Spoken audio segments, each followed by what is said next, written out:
فی زمانہ ریاست کی کوئی بھی شکل استبداد کی ہی شکل ہے، ریاست چھوٹی ہو یا بڑی، لبرل ہو یا مذہبی، کمیونسٹ ریاست ہو یا سرمایہ دارانہ نظام کے تحت جاگیردارانہ، کوئی بھی قسم جو ریاست کی ہے عہد حاضر کے انسان کے مفاد میں نہیں ہے۔ اس کی بہت ساری منطقی وجوہات ہیں، خاص طور پہ پہلے تو ریاست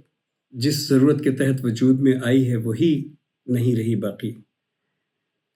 لیکن اس پہ ہم بعد میں بات کریں گے۔ جو بنیادی اس عہد کی ریاست کا المیہ بن چکا ہے وہ یہ ہے کہ اس کا شہری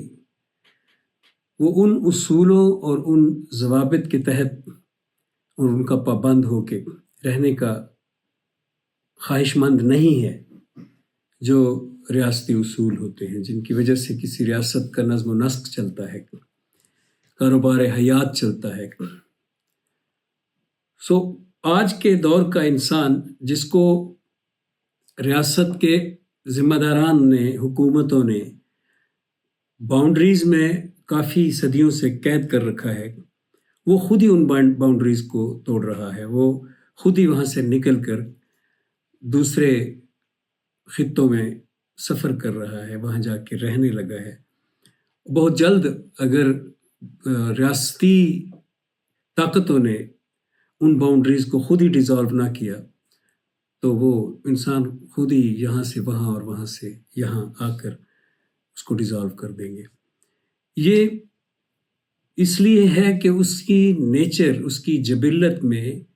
اب وہ اس مرحلے پر آ پہنچا ہے۔ اگر ایوولوشنری تھیوری کی تناظر میں اور اس کے انداز میں دیکھا جائے تو وہ اپنے ارتقاء کے اس مرحلے پر آ پہنچا ہے جس مرحلے پر اب اسے حص مقصدیت کی ضرورت نہیں رہی، وہ حص جو اس کو ایک مقصد کے ساتھ جوڑ کر رکھتی تھی،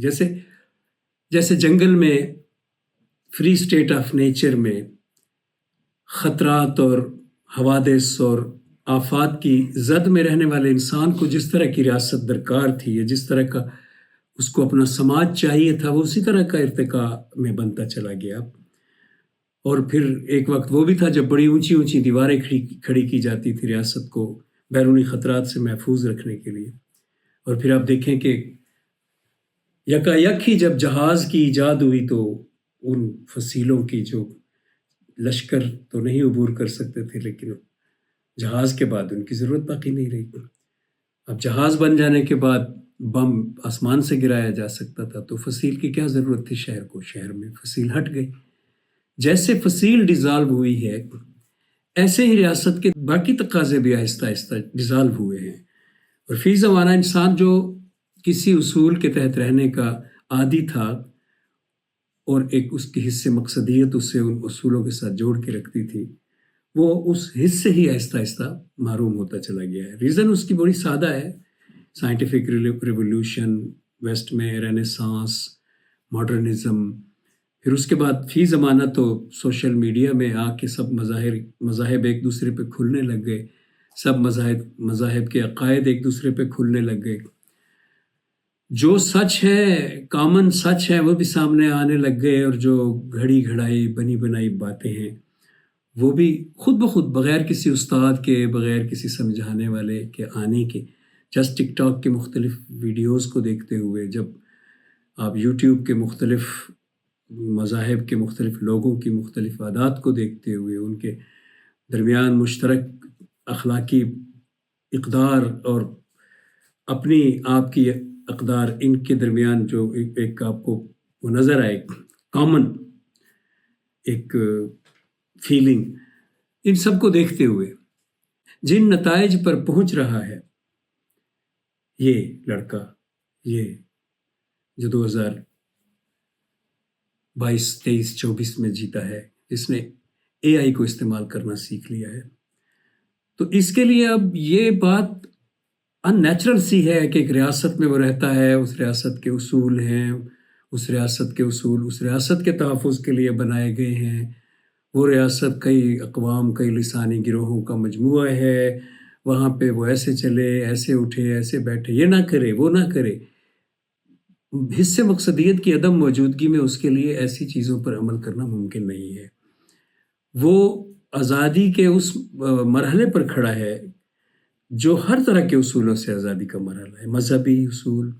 خاندانی اصول، رشتہ ازدواج کو زمانہ قدیم کی یادگار کہہ لیں اس حوالے سے، کیونکہ خاندان بنتا ہے تو ریاست بڑی ہو کر بنتی ہے اور سماج بنتا ہے۔ جب یہ سب آدرش، یہ اصول ضرورت ہی نہیں رہے، وہ اب جنگل میں کسی شیر چیتے سے نہیں ڈرتا، اس کو کسی ایسی جگہ پہ شہر بنا کے اور اس کے اندر پناہ لے کے اور پھر رات کو چوکیدار کھڑے کر کے جینے کی ضرورت نہیں ہے۔ وہ آدھی رات کو دوسرے ملکوں کی سڑکوں پہ گھوم سکتا ہے، جنگل میں گھوم سکتا ہے۔ وہ ایک عام سا سادہ سا ٹک ٹاکر ہے اور وہ پہاڑوں کی چوٹیوں پہ چلا جاتا ہے۔ اس کی ضرورت میں نہیں رہا کہ وہ آدرشوں اور اصولوں اور مذہبی اصولوں اور خاندانی اصولوں کا پابند رہے، وہ شادی کرے، وہ پھر بچے پیدا کرے۔ وہ یہ سب چیزیں اس کے لیے سہارے تھے اکٹھا رہنے کے، سہارے تھے محفوظ رہنے کے۔ سروائیول انسٹنکٹ نے یہ چیزیں کروائی تھیں، اور اب سروائیول انسٹنکٹ نے ہاتھ اٹھا لیا ہے اس حوالے سے کہ وہ کسی گروہ کا حصہ بن کر اس گروہ کے مشترکہ مفادات میں اس کا ساتھ دے، اور پھر اس کے پاس ایک مقصد ہو اور وہ اس کے لیے جیتا رہے، اور وہ اس مقصد کے لیے اپنی زندگی تج دے اور اس ریاست کی حفاظت کرے اور ان اصولوں کی حفاظت۔ بظاہر نظر آتا ہے کہ مذہبی لوگ بھی بڑھ گئے ہیں اور شدت پسند بھی بڑھ گئے ہیں، لیکن حقیقت میں ایسا نہیں ہے۔ حقیقت میں جو امپیکٹ رکھنے والے نوجوان اور امپیکٹ رکھنے والے مفکرین ہیں، ان کا ذہن بدل چکا ہے، اور وہ موجودہ دور میں اس 2024 میں غالباً کسی بھی اصول اور کسی بھی آدرش کو، کسی بھی آئیڈیالوجی کو ایک بت کی حیثیت سے نہیں پوچھتے، اور وہ اس کے جو اپنے ہی ان کے بنائے ہوئے اصول ہیں، بت ہیں، ان کا مذہب ہو یا ان کا خاندان ہو یا ان کی قومی اصول ہو، وہ ان پر بھی اعتراض اٹھاتا ہے، اور وہ ان کو بھی اشکال اور تنقید کی نگاہ سے دیکھتا ہے۔ یہ ممکن نہیں ہے کہ آنے والے چند اور دہائیوں میں بھی ریاست اسی گرپ کے ساتھ اپنے لوگوں کو اپنے ساتھ سنبھال کر رکھے۔ وہ جو کہا جاتا تھا کہ ریاست ماں کے جیسی ہوتی ہے، اس کی پشت پہ یہ خیال تھا، یہ فلسفہ تھا کہ جب فری اسٹیٹ آف نیچر میں ڈرتا ہوا انسان، جو ایک شام سے پہلے اندھیرا چھانے سے پہلے انسانوں کے ایک گروہ جہاں پہ ہے وہاں چلا جائے اور پھر ان کے ساتھ مل کر رہے، اگر وہ سردی ہے، گرمی ہے، کوئی پریشانی ہے، وہ مل کے برداشت کرے، یہ اس کے سماج کا سروائیول کا ارتقاء کا تقاضا تھا۔ ریاست بنتی چلی گئی، اس کے اندر اس کو ماں کی آغوش جیسی پناہ اس کے لیے وہ تھی، اس کو اپنی ماں کی آغوش جیسا تحفظ محسوس ہوتا تھا اس ریاست میں۔ تو وہ ریاست ماں کے جیسی تھی جو اس کو بچاتی تھی فری اسٹیٹ آف نیچر کے ڈینجرز سے۔ تو ریاست ماں کے جیسی ہے کا اب تصور ویسا امپیکٹ نہیں رکھتا اپنے شہری کے لیے، وہ اپنی ماں کے لیے ویسے جذبات ہی نہیں رکھتا جو اس وقت اس کو فری اسٹیٹ آف نیچر کے ڈر سے ملے ہوئے تھے، اور وہ اس کو ایک مقصد کی طرف لے جاتے تھے کہ پھر ریاست کا ہونا ضروری ہے، پھر ہونا ہے تو اس کے اصول ضروری ہیں، اس کے لیے ان مقاصد کے لیے وہ جیتا تھا۔ لیکن یہ جو آج کا دور کا انسان ہے، یہ آزاد ہے، یہ ہر طرح کی اخلاقی پابندی سے آزاد ہے، ہر طرح کی سماجی پابندی سے آزاد ہے، اپنے اندر اپنے نفس میں وہ آزاد ہے، وہ سوچتا آزاد آدمی کی طرح سے ہے۔ جہاں وہ رہ رہا ہے وہاں وہ ڈر کے رہ رہا ہے، تو بے شک بہت سے اصولوں پہ وہ چل رہا ہوگا، لیکن اگر اس کو ان جگہوں سے ہٹا دیا جائے جہاں وہ ڈر موجود ہے تو وہ مظاہرہ کرتا ہے ہر طرح سے آزاد ہونے کا، ایون کہ مذہب سے بھی آزاد ہونے کا، ان بتوں سے بھی بے پرواہ ہونے کا جن کا ڈر ماضی کے انسان کو تنہائی میں بھی جن کا ڈر جکڑ کے رکھتا تھا۔ تو یہ سچویشن ہے۔ اب ذرا اس سچویشن میں جب ریاست کی طرف ہم جاتی ہے، اب انسان کی طرف پہلو سے ہم نے دیکھا، جب ریاست کے پہلو سے ہم دیکھتے ہیں تو ریاست اپنے آپ کو مجبور پاتی ہے کہ اگر اس نے اپنا وجود قائم رکھنا ہے تو وہ زبردستی کرے، وہ زبردستی کرے ان بیٹوں کو جو اس کی آغوش میں پہلے پناہ کے جذبے سے آ بیٹھتے تھے، اب وہ ان کو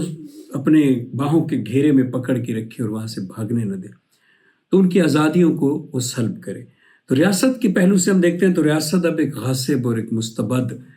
ہستی بن چکی ہے، وہ ان کو زبردستی روکتی ہے۔ اس نے جتنی باؤنڈریز ہیں، جتنی سرحدات ملکوں کی ہیں، یہ سرحدات ساری کی ساری ریاست کے طاقتور طبقوں نے قائم کر رکھی ہیں۔ انسانوں سے پوچھیں، کوئی انسان دوسرے ملک کے انسانوں کے ساتھ سرحد کی حالت میں نہیں رہنا چاہتا۔ پہلے جتنے ممالک تھے وہ رہنا ہی خود عوام رہنا چاہتے تھے دوسرے قوم کے لوگوں سے سرحد بنا کے، اب نہیں کوئی رہنا چاہتا۔ اب سارے کہیں کوئی چلا جائے، کوئی جگہ اسے پسند آ جائے، وہ وہیں رہ جانا چاہتا ہے۔ سو اس سچویشن میں موجودہ ریاست مستبد ہے، ظالم ہے، اور اس نے جکڑ کے رکھا ہوا، اس نے پاسپورٹ بنائے ہیں، ان کے رنگ ہیں، اس نے سرحدات بنائی ہے، اور وہ اپنے شہریوں کو باہر جانے سے اور باہر کے شہریوں کو اپنے پاس آنے سے بڑے منفرد طریقوں سے روکتی رہتی ہے۔ اور وہ بیسیکلی اب قائم کیوں ہے؟ کیا وہ کوئی جاندار ہستی ہے کہ وہ اپنے آپ کو مرنے نہیں دے رہی اس سچویشن میں کہ جب انسان چاہتا ہی نہیں ہے اس کے ساتھ رہنا؟ وہ خود جاندار ہستی نہیں ہے، بلکہ وہ ایک ڈسپلے سینٹر ہے بزنس مین کا، اور بزنس مین کا جو ایک شوکیس ہوتا ہے، ایک دکان ہے۔ ریاست آج کے کاروباری انسان کی ایک دکان ہے۔ وہ دکان ختم ہو جائے گی، اس کا کاروبار ختم ہو جائے گا۔ اگر اس کو اپنی دکان اور کاروبار کے ختم ہو جانے کا ڈر نہ ہو تو ریاست ڈیزالو ہونے میں 5 منٹ نہیں لگیں گے، اور اس کے بعد فری اسٹیٹ آف نیچر اور انسان سب ایک ساتھ رہ سکیں گے بغیر اس کانفلکٹ کے جو اس زمانے کے انسان میں تھا جب وہ اپنے سماجی ارتقاء کے اولین دور میں تھا۔